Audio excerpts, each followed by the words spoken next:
episode 3, what should I call it? PDP optics, or no. Thanks for tuning in. Episode 3 of the gun vlog. So I've just been to the round. Episode 3 of the gun vlog. Been to the range again. Another 100 rounds at the range on 2 sets of 5 ring targets, which seems to be my, if 2 times can be regular, it's my regular process, which is looking kind of okay. Not much improvement in this first sheet. The groupings were, when they were on target, were okay, but they had loads of flyers, lots of ones that shouldn't have been where they should be. Now, I had a tendency in the first time I was there to shoot low left, which apparently could either be trigger related or anticipating the shot.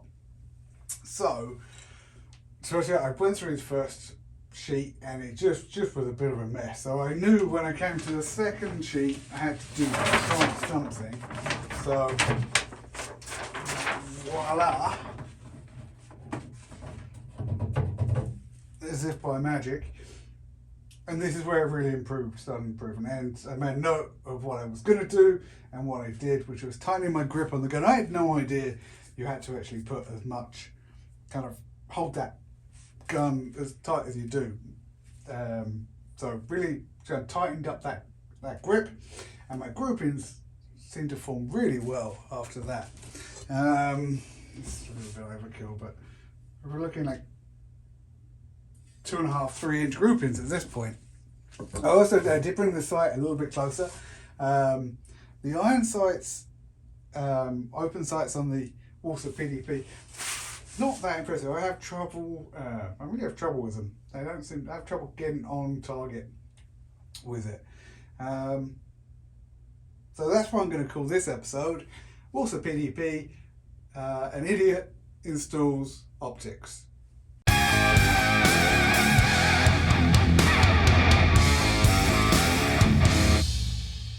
Okay, so flags in, can't be loaded, but we're going to double check anyway.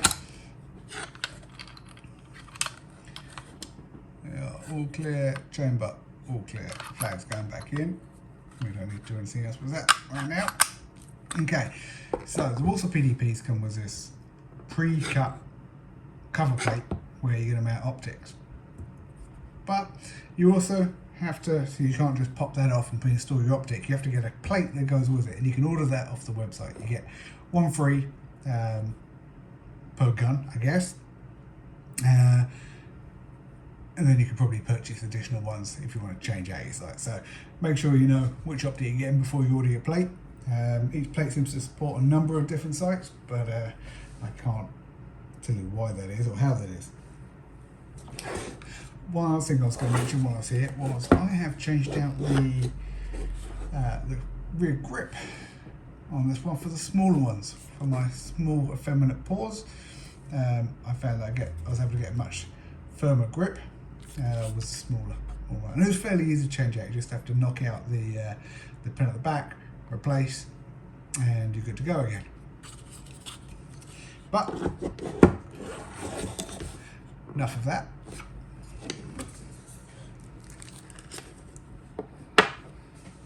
So from the Walther website, you order the plate, and it takes about 5 days to turn up pretty quickly. You get the plate, and you get some screws. And the screws look like they're preloaded with the blue stuff. Loctite blue, which is quite nice. So that'll be interesting when we put it in. Should be pre-sealed. Yeah, interesting. So we've got our optic plate and our screws. Put those aside for now. And we have the most exciting part, the actual optic itself. I have opted for a Holosun 507C, as I seem to have seen these quite a lot on this gun online. I like the idea of an optic that has a ring around it, so if you're having trouble kind of getting your sight in vision, the ring can help bring you on there when you're looking down your sights. At least that's what I hope. I haven't used this type of optic before, so it'll be interesting to find out. Okay, so let's open the box.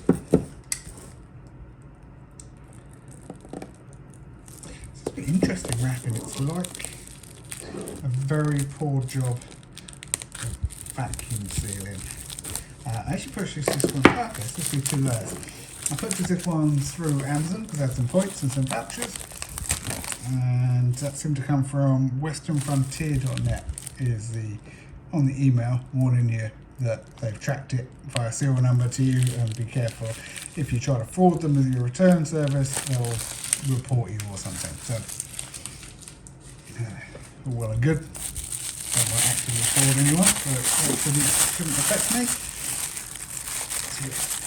So that bag, cute little box.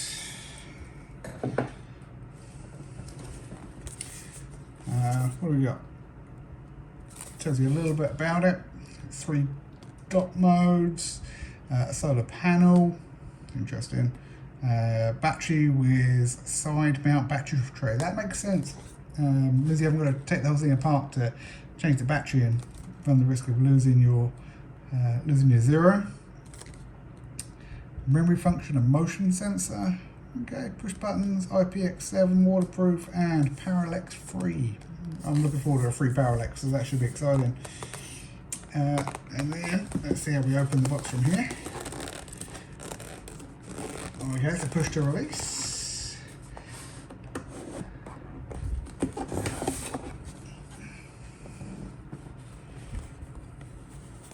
Okay, that's cute. It's a little plastic box with a nice Holosun logo. I like that. That's a really classy little box. Good job, Holosun. Nice packaging. It's really nice. This clearly isn't their first activate your warranty. I shall do that. Some instructions. I presume they're instructions. Yes, nice user manual. Okay. So, flick.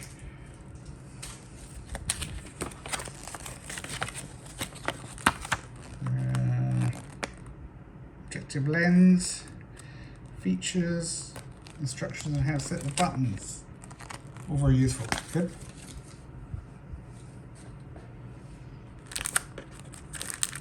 Lens cleaning glass, always appreciated. Silica gel, don't eat all in one go. And then, lots a little bit, lots of screws. I'm going to leave them in there for the moment. There's, I don't want to lose them. More screws.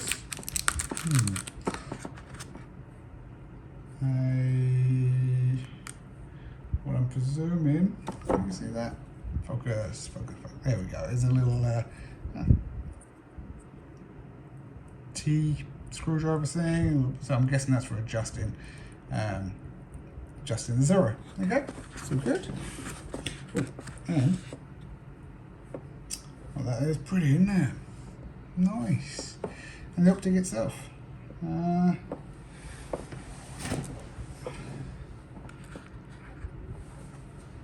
Very cute.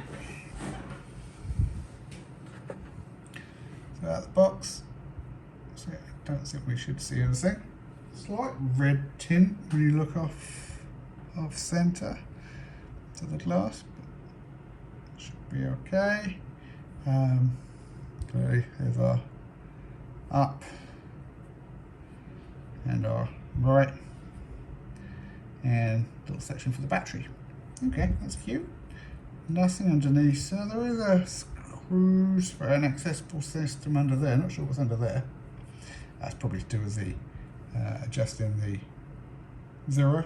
And it's got this solar panel over the top, and I believe the solar panel is only in case the battery is dead. I'm not sure it actively kind of takes the role of the battery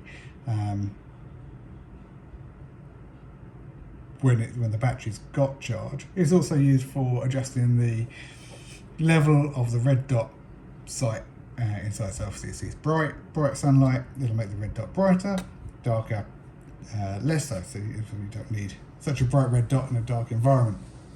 I'm not sure how well that works with a scenario where you've got a torch for a flashlight,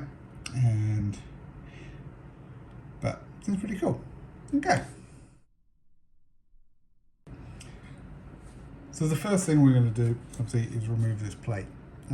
These are T10 Torx screws, which I happen to have available just here in my hand. So let's see if I can actually get that to work.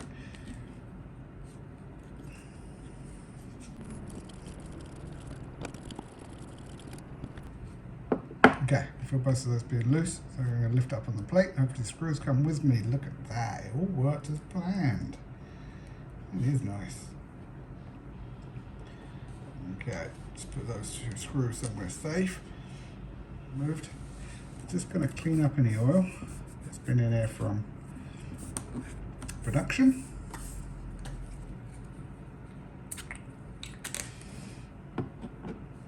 And I'm just going to apply a thin layer of oil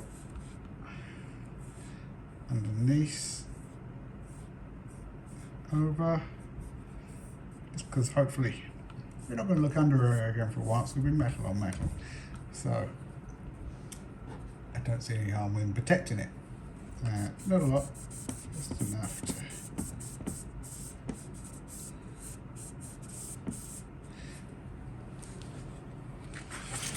Okay, so with the instructions available, it just gives the instructions that they are in the manual, and the instructions that they have separately for installing the optic plate don't quite line up. Only missing a few words in this little sheet. Okay, so what it says is we're going to use the same screws that we just took out of this plate, the top, and we're going to put them under here. So this plate has a little cutout underneath that matches kind of this. Can you see it on there? Matches this firing pin bit back here. They really have cut this side down low, haven't they? That is interesting. So we're going to place it this way, and it doesn't seem to have any feet to kind of hold itself in. So the screws, but the screws are countersunk, so they're going to pull it pretty much central on that hole. But it does say in the manual to push it towards the front of the gun as you start to tighten it up. So blue Loctite, and I'm going to squish the bottle, shake it up a little bit, just make sure it's all good. And we add just a touch to the beginning of the thread on the screws. Let's try not to lose them as I do this.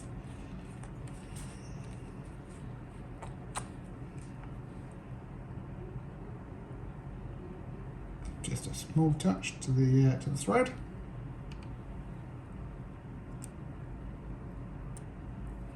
Then I'm going to use this fancy little screwdriver that came with the optic, just to start doing that up.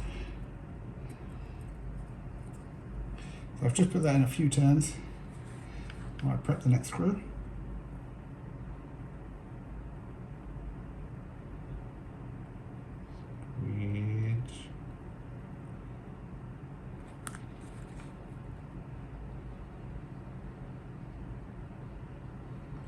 Oops, remember what I was saying? Not too much. They ignore that. Loads on apparently. And stick it down the top.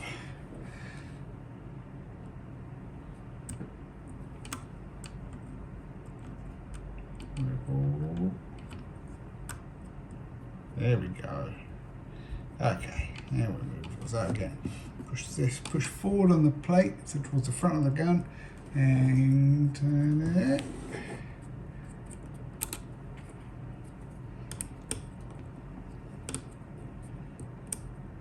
So I've literally just done that until it stopped moving. Likewise on that one.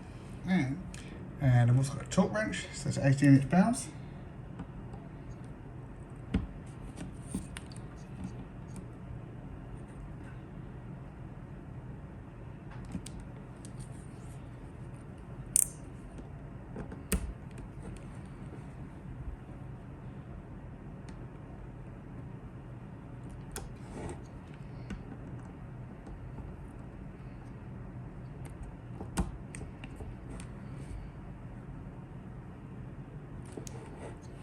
Okay, so what comes with the Holosun is a set of long ones and short ones. Actually, other way around, long ones and short ones.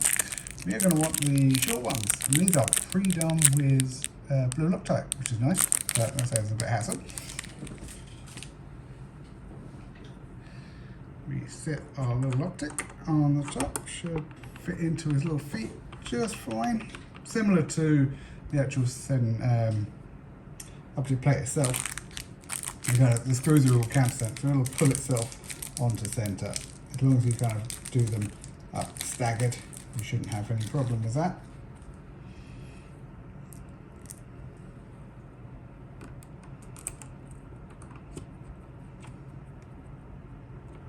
So just a couple of turns to start with. Insert the other screw.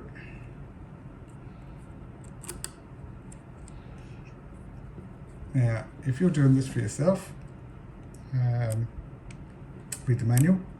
Find someone who's a gunsmith to actually help guide you on this. This is just me doing what I'm doing here. So this is actually even lighter, I believe, than the optic plate. This is done to a torque of 15 inch-pounds. I don't have a torque wrench that goes down to 15 inch-pounds, so that is going to be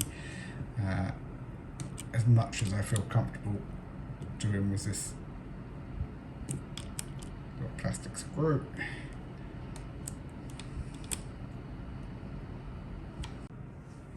So let's try it out. I'm going to be seeing this at the same time as you for the power on. So I don't know how it's going to look on the camera. I'm going to push both the power, both the plus. So, sorry, I should explain the controls are just here on the left. And I should be able to push both the plus and minus. Should turn it on. Oh, there it is. There it is. How exciting is that?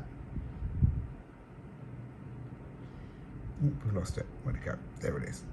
Okay, so that seems to be the default, which looks much... Okay, that looks a lot different to me as it does to you via the camera. So let's see if I can change the camera mode and we can find out. You can see the same as I do. There we go. I'll see if I can get that to stay for you. So that's its default settings as it comes on. Okay, let's have a look at the different modes. Features that it's got. So I've currently got it in lockout mode. So to unlock it, so lockout mode means that kind of whatever you've set all the buttons to, configuration to, it'll stay there. But by pushing and holding the plus button for like 3 seconds, the reticle should blink. So 1, 2, 3. It's now unlocked. So by default, plus and minus will let us, I think, will let us brighten and dim the reticle. There you go. Right down. How many modes are there? Like 12, I think. So if I just keep going, 1, 2, 3, 4, 5, 6. Okay, so that's all the way dim. And go 1, 2, 3, 4, 5, 6, 7, 8, 9, 10, 11, 12. Okay, so currently we're seeing the default reticle shape, which is circle with a little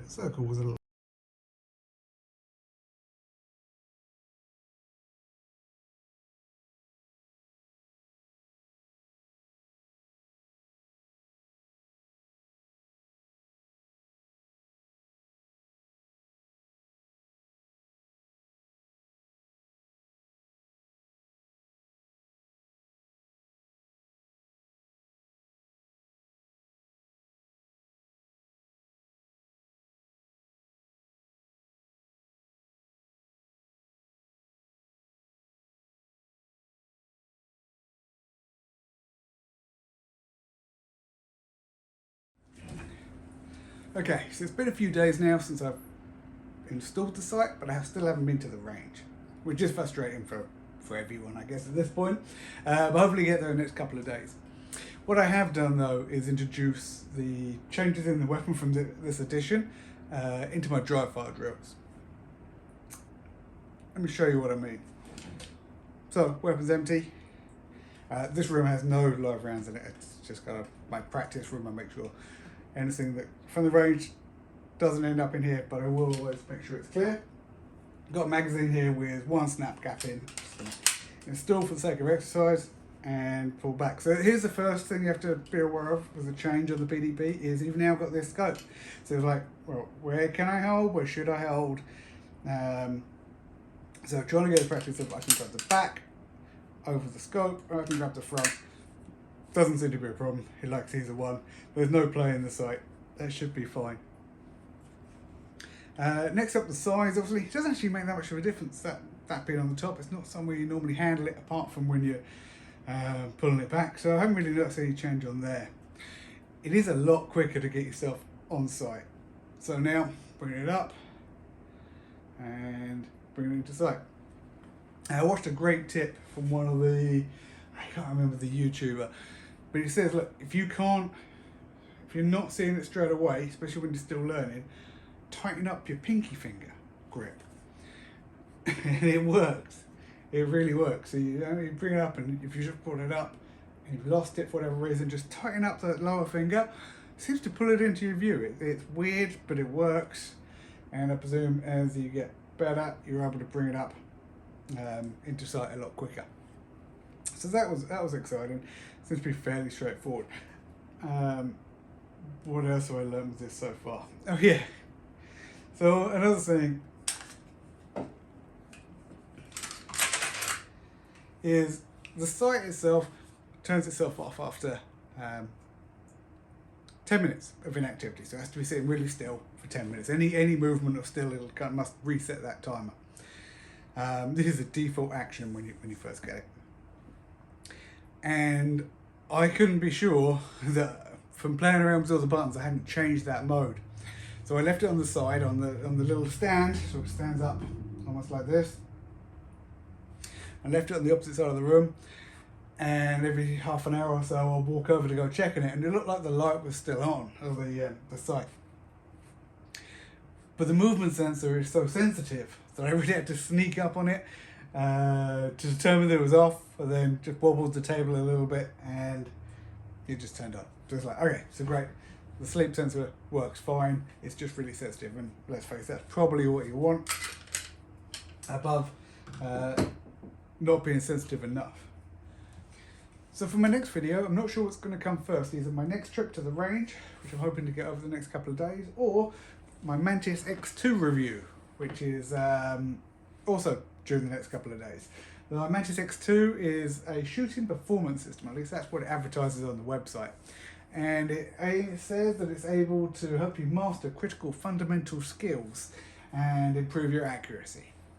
So my accuracy is pretty terrible, and my fundamental skills probably need developing. So we'll see if that makes any difference. And I'm also having to go back to the range, obviously, in the next day or two. So with any luck, I can get to the range, get a little report on how the sight does with me at the range, and then come back and take a look at the Mantis X2. And let's see if I can improve between a couple of range days.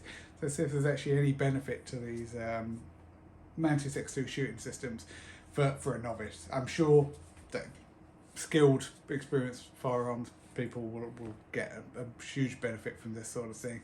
But from a noob, not sure. Let's find out.